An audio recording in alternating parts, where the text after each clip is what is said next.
दोस्तों, जब भी नॉर्थ वर्सेस साउथ के जेंडर कॉन्ट्रास्ट को डिस्कस किया जाता है तो ये एक पॉइंट हमेशा बड़ी ही प्रबलता से सामने आता है कि जो कि नॉर्थ और नॉर्थ वेस्टर्न इंडिया को सदर्न और नॉर्थ ईस्टर्न इंडिया के कंपैरिजन में ज्यादा इन्वेजन फेस करना पड़ा, जिनमें ग्रीक, पर्शियन, हंस, अरब, टर्क, मंगोल्स, मुगल्स इत्यादि शामिल थे। इन इन्वेजन के दौरान नॉर्दर्न इंडिया में वेल्थ की लूट और मास स्केल प्लंडर के साथ साथ विमेन को भी कॉमोडिटी की तरह ट्रीट किया जाता था, जहां उन्हें डिफाइल करने से लेकर उन्हें कैप्चर करके अपने हरम के लिए स्लेव बना लिया जाता था, जहां उनसे हाउस होल्ड काम कराने से लेकर सेक्स स्लेव्स के तौर पर भी इस्तेमाल किया जाता था। हिस्टोरिक रिकॉर्ड्स बताते हैं कि जब 8th सेंचुरी में सिंध के राजा दहीर मोहम्मद बिन कासिम के इन्वेजन से अपने किंगडम को बचाते हुए मारे गए तो इन्वेडर्स द्वारा उनकी वाइफ और उनकी डॉटर्स को कैप्चर करके सेक्स स्लेव के तौर पर दमास्कस ले जाया गया। हिस्टोरियंस की माने तो फॉरेन इन्वेडर्स के द्वारा किए जा रहे इस विभत्स या एनिमल लाइक बिहेवियर की वजह से ही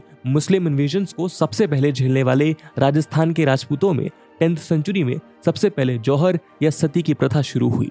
जहां यहाँ की महिलाएं इन्वेडर से खुद को बचाने के लिए जौहर या अपने हस्बैंड के बाद कोई प्रोटेक्टर न रह पाने की वजह से सती करने लगी, जबकि इसके पहले यहाँ इस तरह के कोई ट्रेडिशनल वेल एस्टैब्लिश्ड कस्टम्स का रिकॉर्ड देखने को नहीं मिलता। हालांकि सती के कुछ इंसिडेंट्स पहले भी रिकॉर्डेड हैं, लेकिन वो इन जनरल सोसाइटी में इतने प्रेवलेंट नहीं थे। सिमिलरली चाइल्ड मैरिजेस करने या फैमिली को प्रोटेक्ट करने के लिए मेल चाइल्ड के प्रेफरेंस का प्रेवलेंस भी तभी से बढ़ा, जहां एक गर्ल चाइल्ड को लायबिलिटी या बर्डन समझा जाने लगा, जैसे हर वक्त एक प्रोटेक्टर की जरूरत थी। और एक तरह से यहीं से गर्ल चाइल्ड के रूप में अपने बर्डन या रिस्पॉन्सिबिलिटी को शादी करके दूसरी फैमिली पर डालने के रिटर्न में डाउरी की भी परंपरागत शुरुआत हुई। हालांकि इसके पहले भी इंडियन सोसाइटी में वधू धन का रिवाज था, लेकिन इसी पीरियड में इसे दहेज में कन्वर्ट किया गया,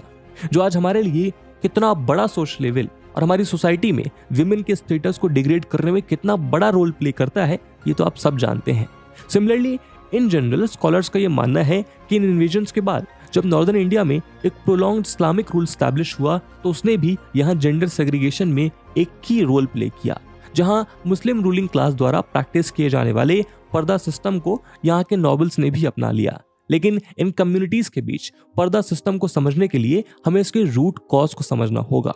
असल में मिडिल ईस्ट के माउंटेन्स, डेजर्ट्स और सेमी एरिड एरियाज से आए इन इन्वेडर्स के रीजन में एग्रीकल्चर बेस्ड इकोनॉमी पॉसिबल नहीं थी। ऐसे में एनिमल रियरिंग और उनके लिए वाटर और पेस्चर लैंड के लिए कॉन्क्वेस्ट करने से लेकर रिसोर्सेज के लिए फुल फ्लेश रेड्स या रजियास करना इन कम्युनिटीज के कल्चर में बीती कई सेंचुरी से शामिल था। यही नहीं, फ्रूटफुल ट्रेड्स करने के लिए भी अरब्स कई सौ साल लंबी लंबी यात्राएं किया करते थे। ऐसे में यहाँ के आदमी यानी मेन ट्रेड और कॉन्क्वेस्ट का इंटीग्रल पार्ट थे, जबकि इन मिडिल क्लास कम्युनिटीज के बीच किसी स्ट्रॉन्ग